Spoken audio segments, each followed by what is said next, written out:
Hello team and welcome to another ATP Geopolitics video with myself, Jonathan MS Pearce. This is Ukraine War Update Extra video, giving you the extra nuggets and tidbits to get your teeth into to give you a greater understanding of the war in Ukraine. Today I am, speaking to you because my other half has gone with one of our twins to IKEA to buy a desk for him that he's been desperately after. England are due to play South Africa in the Rugby World Cup semi-finals in a couple of hours, an hour and a half. And my other boy has some friends around still playing on a PlayStation, or not still. After this morning, they left and have come back. So I'm at a loose end. Let's talk Ukraine.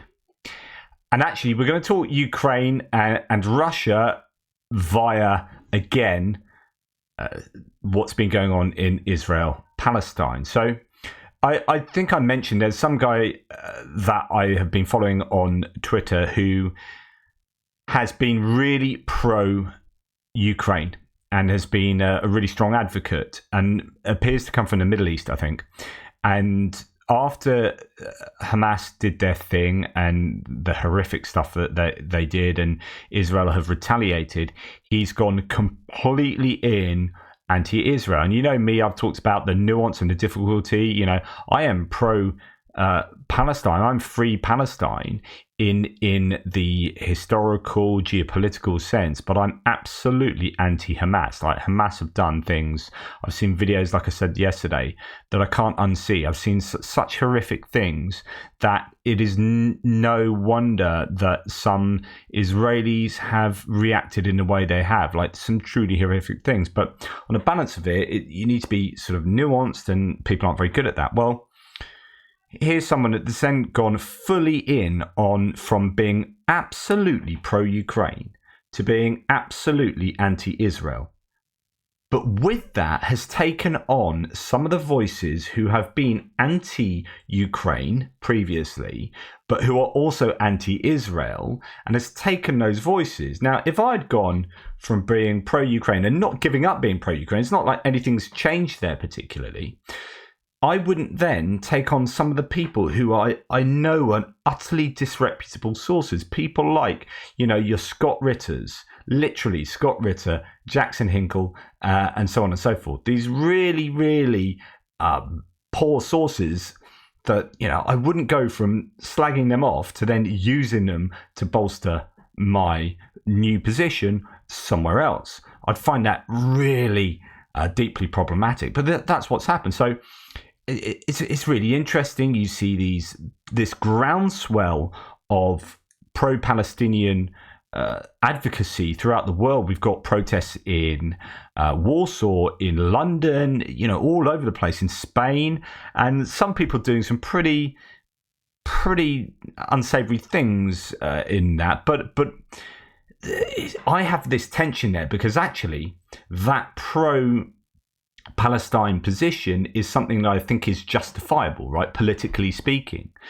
But unless you're going to couch that in, but I really disagree with Hamas, then it seems almost distasteful to suddenly go out and be so pro-Palestine in public like this, on the back of Hamas doing some despicable things. Now, maybe I'm reading things into this that are, I don't know.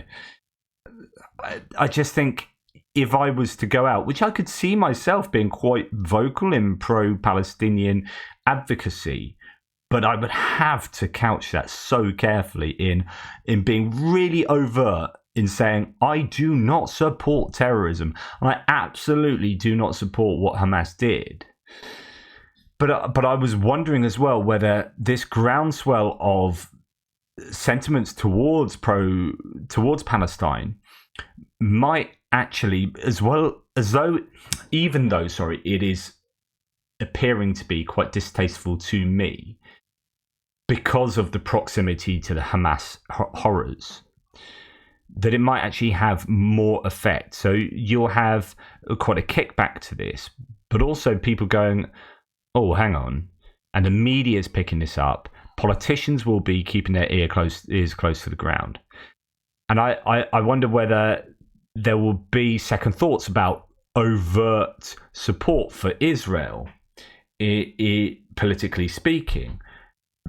I think there's some polling that's came out with particularly Democrats in America not being completely up for funding or giving military support to Israel, which is interesting. So there is dynamics that mean that actually, in a weird, horrific kind of way, what happened in with Hamas doing what they did, it might bring about terrors on them from the Israeli retaliation from their armed forces, but it also might bring about pressure from external entities, countries, and organizations on Israel to actually push forward a solution to this, a one or two state solution to this that might not otherwise have happened.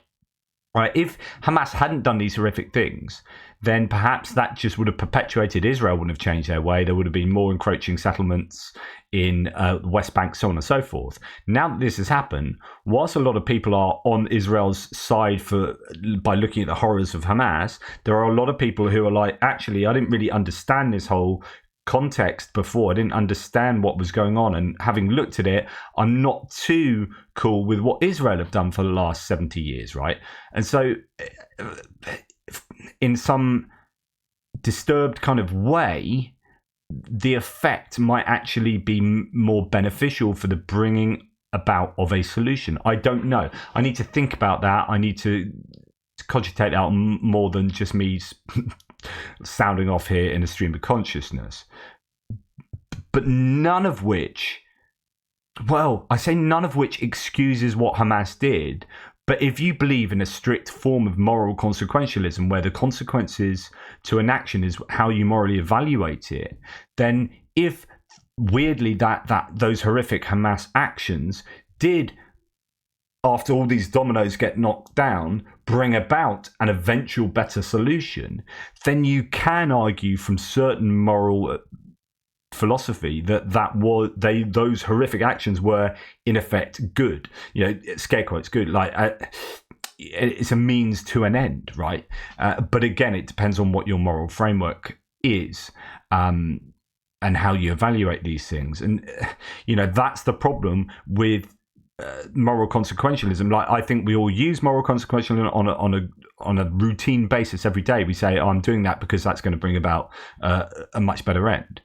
But if you take that to the extreme, then it makes people feel uncomfortable. And that's a kind of realization that we have intuitive moral positions that we take, or moral frameworks that we use, but they don't work for every case. So, for example, that what in philosophy is called a reductio ad absurdum, which is a reduction to an absurd level to see whether the logic works. I always find them very, very useful, reductios.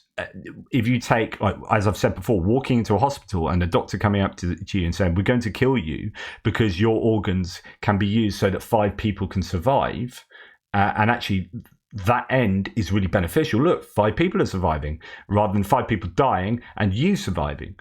So we're going to kill you and harvest your organs, right? That doesn't sound too cool if you're that person, right? So in the same way that if these Hamas horrors eventually bring about this greater good solution, like, that greater good solution is great, but those people involved in those horrors, those Israeli families being butchered and set on fire and dismembered and all sorts of horrific things, that's not cool to see yourself as being used instrumentally as a means to what eventually might be a better end. And so this is where you get into the moral quagmire of, or the quagmire of moral philosophy, and why I'm a moral skeptic, that no moral value system works. If a moral value system worked perfectly, we would all be adhering to it. It would have been an open and closed book 3,000 years ago in ancient Greek philosophy. I would have done that. It's like, well, this moral value system works, so that's the one we're all going to use. And then everyone from then on would be, yeah, well, that's obviously true. But we've done thousands of years of moral philosophy, and no one yet agrees on moral philosophy, which feeds into my position that because no one system works, no system exists out there, it exists in here, and we have to construct them. And we argue about them, but there isn't this absolute truth out here of morality. And this is why we can sit there and go, well, that's disgusting, but what about whatever disgusting thing brings about a greater good? Does that make that disgusting thing good now? And some people would say yes, and some people would say no, and some people would say, I don't know, I need a cup of tea or something stronger. But anyway, going back to how this relates to Russia is, so this chap that I'm talking about on Twitter, who now is posting Jackson Hinkle and posting Scott Ritter as defending their position on being anti-Israeli, that I find so problematic, has prompted Pekka Kallioniemi, who, if you remember, did this amazing thread on Elon Musk that has been downgraded, it looks, by the Twitter algorithm, and a lot likes have been taken away and so on and so forth. That was a phenomenally good thread. He does what's called Vacnic Soup, where he introduces people and talks about them. It's more often people rather than things and events and whatnot. But anyway, he says, in today's Vacnic Soup, I'll introduce an American troll and opportunist, Jackson Hinkle. Hinkle is best known for his pro-Russian and pro-Putin views, for his feeble attempts at getting attention, and for his monetization of the Russo-Ukrainian war. He then goes on to mention... this is what he referred to. So today, and we're going to go back to that and go through that thread. But today, he says, Twitter have literally become a hub for fake news and disinformation. Nothing you haven't heard from me before. This is from Pekka, saying, first post this freshly made account saw was made by pro-Kremlin MAGA communist Jackson Hinkle and Danish-Greek conspiracy theorist Anastasia Lupis. Now, this chap I was talking to you, the Middle Eastern chap on Twitter, has been posting, is really interesting, because not only has he been posting Jackson Hinkle, but a lot of Anastasia Lupis. So this is someone that I might have to talk to you about at a future time, posting an awful lot of Danish medical doctor and conspiracy theorist. She's best known for spreading disinformation and conspiracy theories regarding COVID-19, the Russo-Ukrainian war, or basically any other trending topic. So you get these iconoclastic, contrarian people who will say things that are against the grain because it gets some traction, and that's so sad. Anyway, let's look at it. It's not too long, this thread. This is Jackson Hinkle, if you don't know about him. So this is back from February, and he's done an awful lot more since February, let me tell you. But anyway, in 2019, he ran for San Clemente City Council, but wasn't elected. His main campaign points were to stop the building of a toll road and legalizing drugs and prostitution. I wonder what he likes doing. After this election, Hinkle must have thought, this cute boy approach isn't working. I'll just go full edgelord asshole. It worked for Trump, why not for me? So some of you who are big fans of Trump might not like the next couple of posts. Or maybe he had a chat with Tulsi Gabbard, who had quite a similar transformation around that time, true, and who left the Democratic Party to fight the elitist cabal of warmongers. Or maybe he noticed, and there's evidence for all of this, by the way, in each of these posts, or maybe he noticed that you don't have to be smart, honest, or even have any competence at all to be elected. Just look at people like Lauren Boebert, Marjorie Taylor Greene, and George Santos. Trump paved the way for this type of representative a long time ago, and it seems to be working amazingly well. Anyway, the Jackson we unfortunately see today is very different from the 2019 Jackson, actually. And it is always interesting when you see people transform, because you're thinking, well, why are you transforming? And is it so cynical, this situation, that you are just chasing the money? Is that what people do? I just couldn't do it. I couldn't take a position that I morally disagree with and sit on YouTube and spout off about something that I'm diametrically opposed to to believing. Physically couldn't do that. But there must be some people who do. I've often thought about this. You know, I'm a philosopher of religion, and I've written many books on religion and whatnot, right? From a secular, skeptical point of view. And I often wonder about certain priests who have deconverted, right? And they don't believe anymore. And the same can be said about sort of paedophile, sex abusing priests, right? Where they where they're going through the motions on the daily, and that second one I'll come to later, but the first one, when they've deconverted, they go through the daily motions of, like, giving, running services and whatnot, and just saying this stuff, but thinking, I don't believe any of this. So you think, so that's an interesting thing, and you wonder how they can do that, and they're just like, is it just? I suppose there's so many other things in their life that are connected to that it's too difficult to out yourself and walk away from it. But with the sex abuse priest, you're thinking, do you believe all this stuff and then do this still? Is this all just a massive lie? Or there's this other idea is that they can do that stuff and then go, oh, I've done wrong, please forgive me, and it goes through that cycle of forgiveness, forgiveness, sin, or whatever, however you want to couch it. But anyway, Jackson Hinkle here is just a different person than he was. As Kalyaniemi says, actually, I'd go as far as to say that the current Jackson's persona is completely fabricated as he tries to gain both reputation and money from saying outrageous BS. So let's listen to a bit of this. This was the only thing, and he actually prevented more deaths as of right now. He's talking about Putin. Who knows what's going to happen?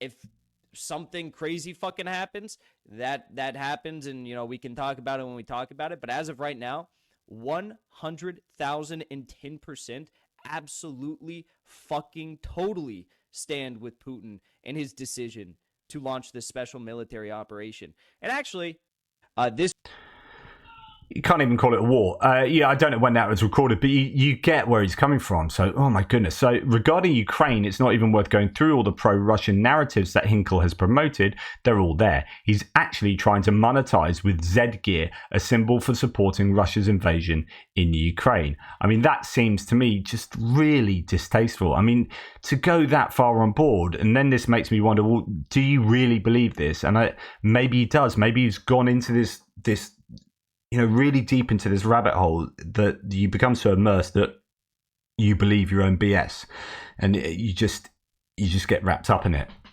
And there's a genuine belief, and it goes back to that kind of conversation I was just having. But a symbol for supporting Russia's invasion in Ukraine, and posts videos with titles like Defund Ukraine and Ukraine Lies on his YouTube channel. Hinkle is also one of the few Americans who have been guests on Russian propagandist Vladimir Solovyev's show. So these are the titles. US is losing. They're very upset. Massive protests. That was awkward. Nord Stream truth. Moldova attack. Pure cowardice. Trump is right. Please find God. Talking about Putin there. This is very bad. Solovyev ex Hinkle. Defund Ukraine, etc., etc. I'm not sure. I think his channel has now been banned on YouTube, actually. And here he is with Solovyev. Because I'm sure he's been appealing for people to support him.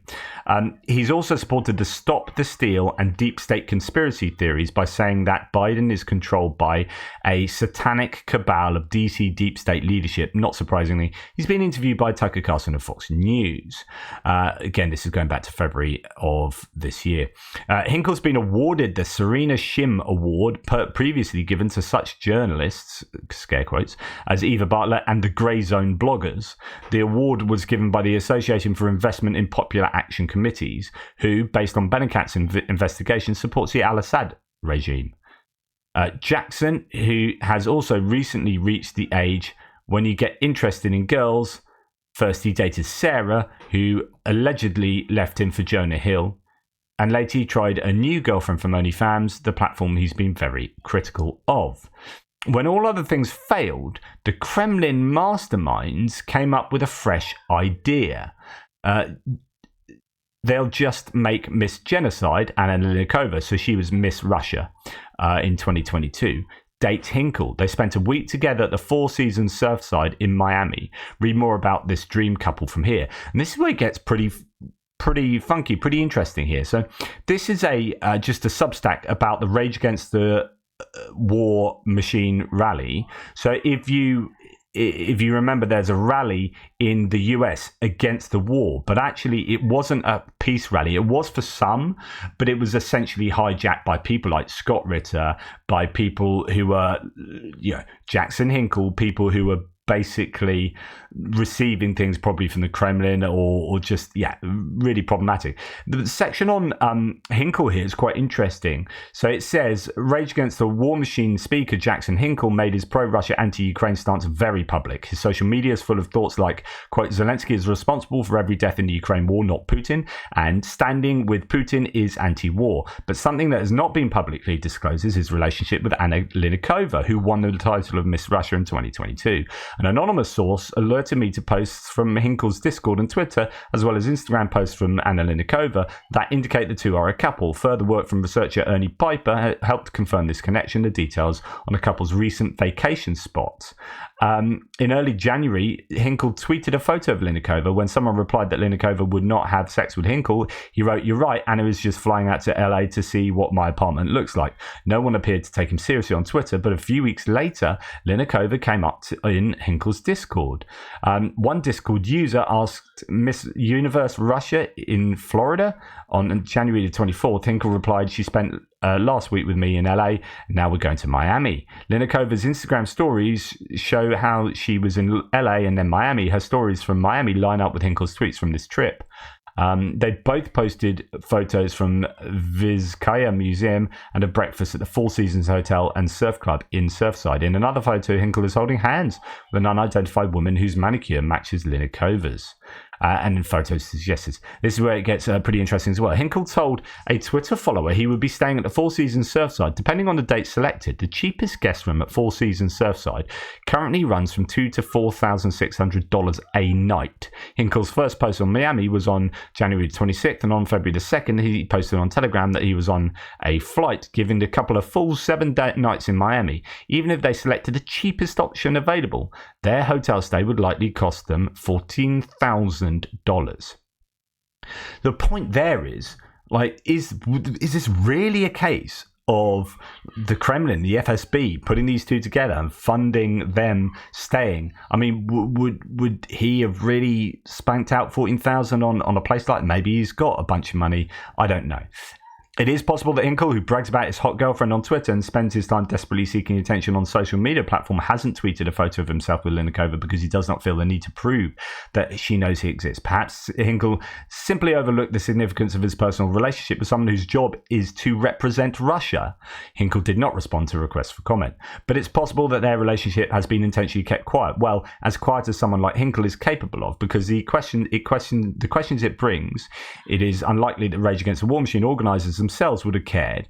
At no point was it disclosed to the crowd that Speaker Wyatt Reed's current employer, Sputnik, is a Kremlin-funded propaganda outlet. In other words, the Rage Against the Machine rally had people who are deeply involved with the Russian political economic machine. You got people funded by Russia, and now you got someone speaking there who was somehow suddenly put together with Miss Russia. Suddenly she'd been flown out to America to meet him. One presumes they would, like, they met before and then suddenly they're an item. Even without his knowledge, Hinkle's presence at the rally was controversial. Without this knowledge, sorry. A few days after he returned home from Miami, Code Pink withdrew. So they're a sort of pro-peace rally, but they're pro-LGBT, and then actually Hinkle isn't, and then they pulled out because of Hinkle's the stuff he said before. So on and so forth. It goes on to talk about Scott Ritter. So then that gives you a bit of context to the relationship with Linikova there. So Jackson has also a tendency to criticize wokeness, trans people, obesity. Ironically, he didn't mind LGBT plus flags when he was running for city council in 2019.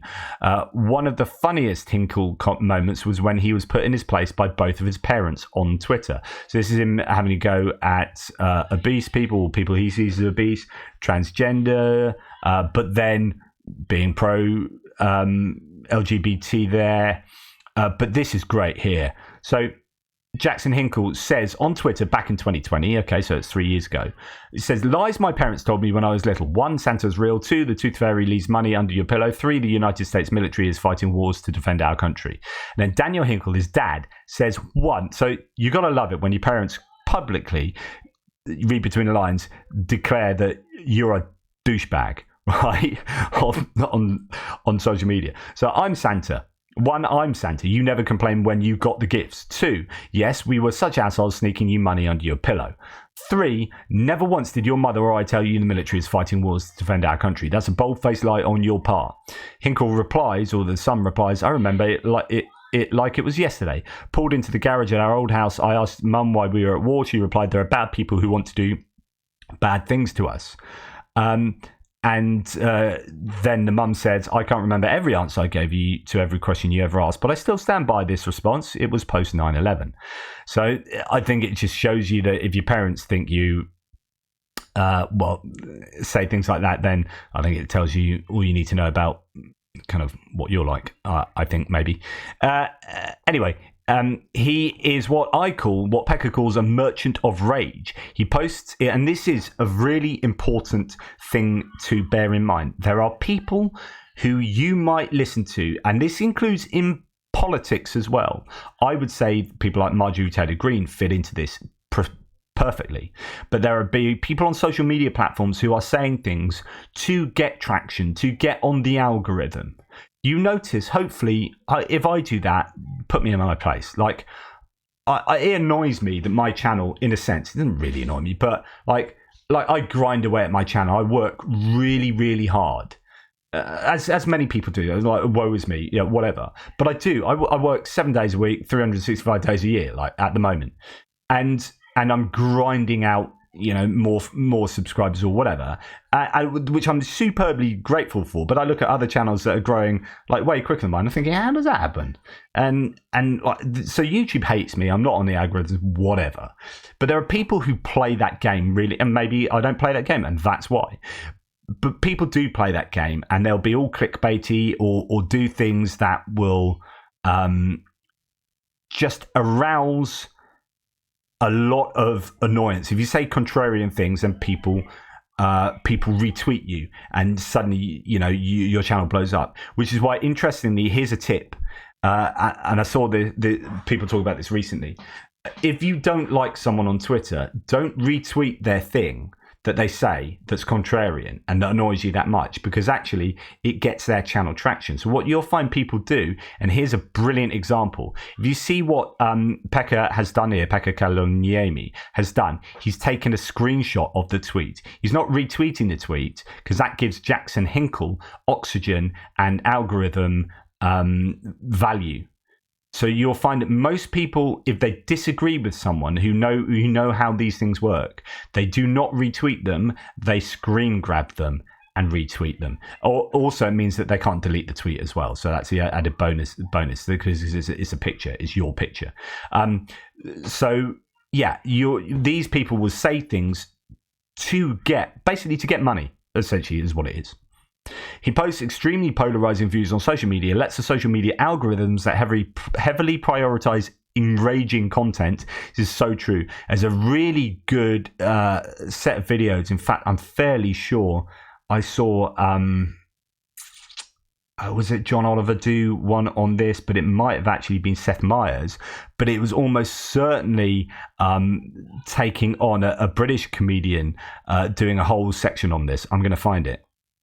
So this is one. It's comedian Russell Howard. This is why media wants to keep you outraged. It's a really good video, this, that gives you a quick insight into the social media engagement, the kind that we are talking about. And I'm fairly sure Seth Meyers' writers saw this, because it's pretty soon after they did a very similar skit on this, which was kind of informative. It's where comedy is going at the moment. Like people like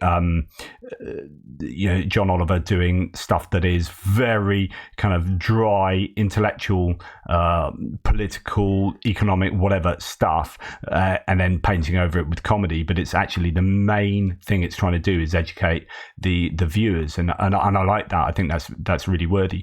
But anyway, this is really good because it gives you. I'll link it below, but it gives you an insight into how social media operates, possibly by accident. I mean, if you see the social dilemma, is it the documentary on Netflix that really gives you an insight into like how social media has run away, it got out of hand really to become this beast that it probably needs curtailing somewhat.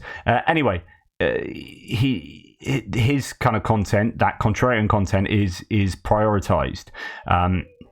Spread, as it says here, he posts extremely polarizing views on social media, lets the social media algorithms that heavily prioritize enraging content, spread them far and wide, and then tries to somehow make money out of this process. As he says here, I'd like to make it very clear for everyone alleging that I am a supporter of Russia's special military operation. I am. I mean, I don't know how you can be anyone, say an American citizen, that could say something like that on back of having knowledge of the geopolitical knowledge of the situation. I just don't know how you can do that unless you are being paid for saying that. That's the only justification I can think of.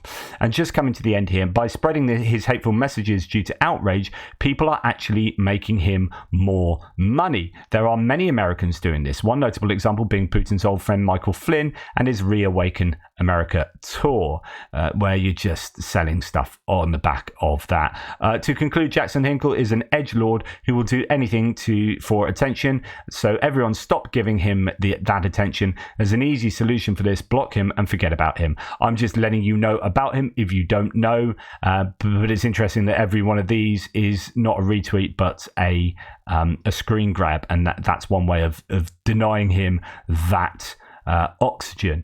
So anyway, interesting. I think stuff like that is something to be as aware of as possible. Now, I just want to go back to my map for a second, where I was talking the other day about, why not this particular option in the Robotina area, and I forgot to actually give the initial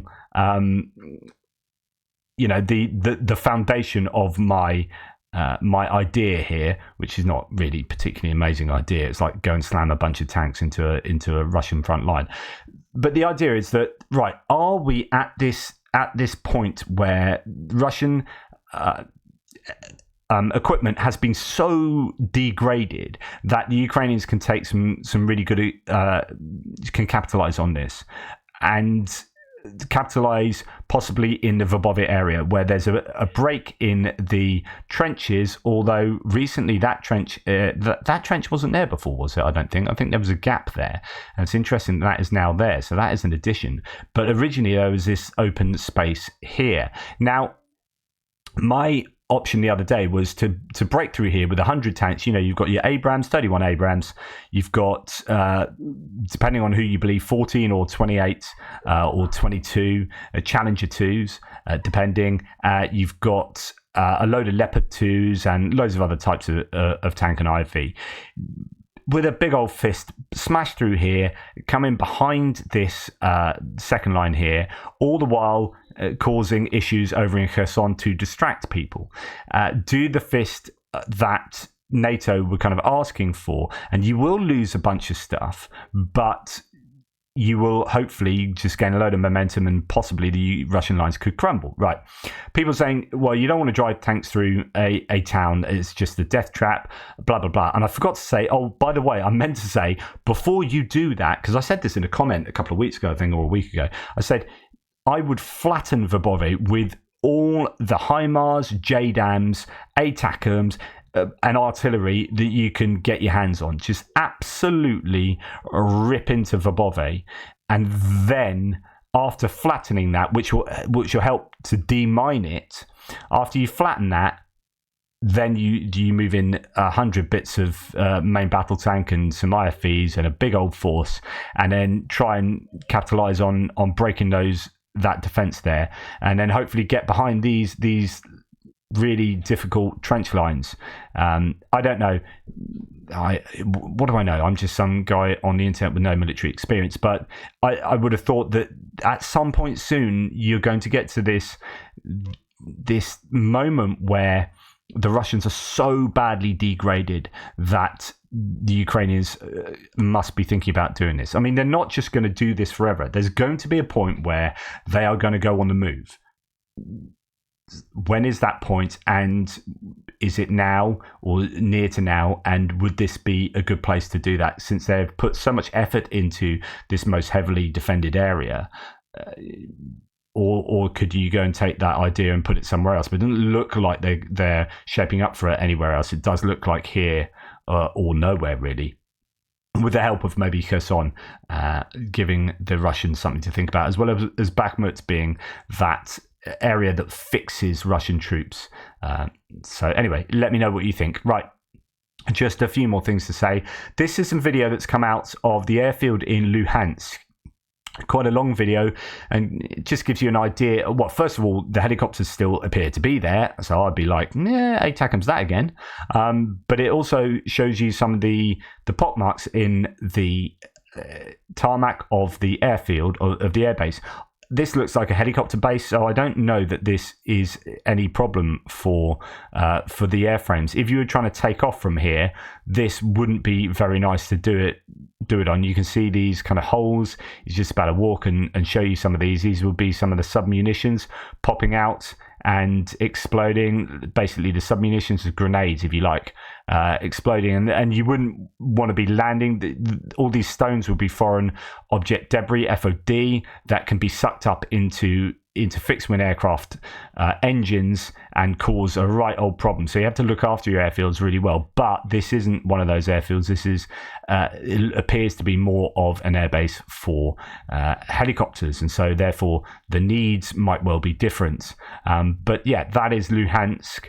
Doesn't give you an idea of how many helicopters were damaged, if any. The claims were that 5 helicopters were taken out in the strikes on Luhansk.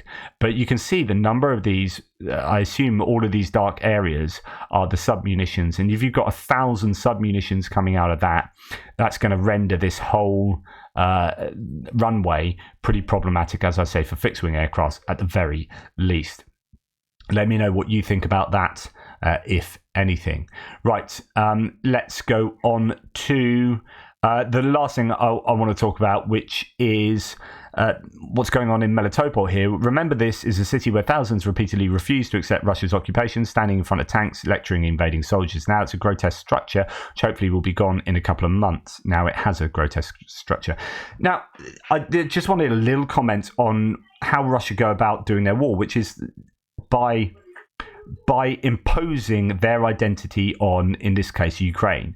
It is pure tokenism.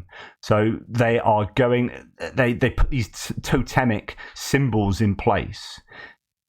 And again, it's the sign of an invading army. You only do this if you don't give a damn about the people over whom you are ruling, or into the country in which you're invading.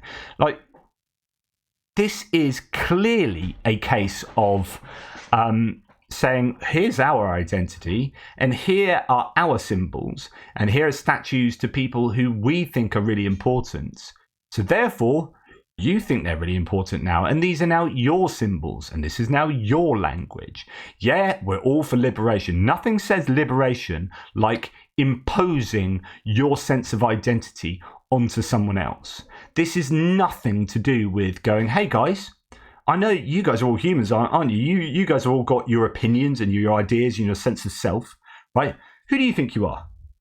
What do you want to learn about? What's your culture? What language do you want to speak?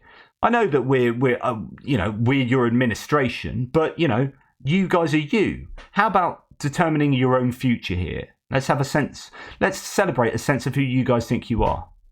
That's kind of where most modern societies go. This is back to old bloody 18th century, 19th century imperialism. Russia going in and saying, guys, what's your language? Yeah, you can't speak that now, and if you do, it's illegal. Guys, what are your beliefs? You can't believe that because we don't sanction that, and if you do, we'll lock you up. So guys, who do you want to vote for? You can't vote for them because we've disallowed that. You can only vote for this guy. Anyway, liberation, guys. Whoop. I have no time for this modern iteration of Russia, which doesn't look very different from the last few iterations of Russia, I have to admit. Yeah, and anyone who, like Jackson Hinkle, like, if you're, like, to circle back, if you're the Jackson Hinkle of the world, saying, I 100,000% stand behind Putin and his SMO, because I don't even have the guts to call it a war, because actually the people who pay me say I can't call it a war. But if you're the sort of person that says, Yeah, this is what I stand for. You stand for a nation invading another nation and imposing themselves on them. You stand for no right to self-determination. You are anti-democratic. And if you are, you're also a plonker. By definition. And I get to write my own dictionary. Thank you very much. And you're in it. Fact. Anyway, that's enough ranting from me. Take care, everybody. Speak to you soon. Toodle pips.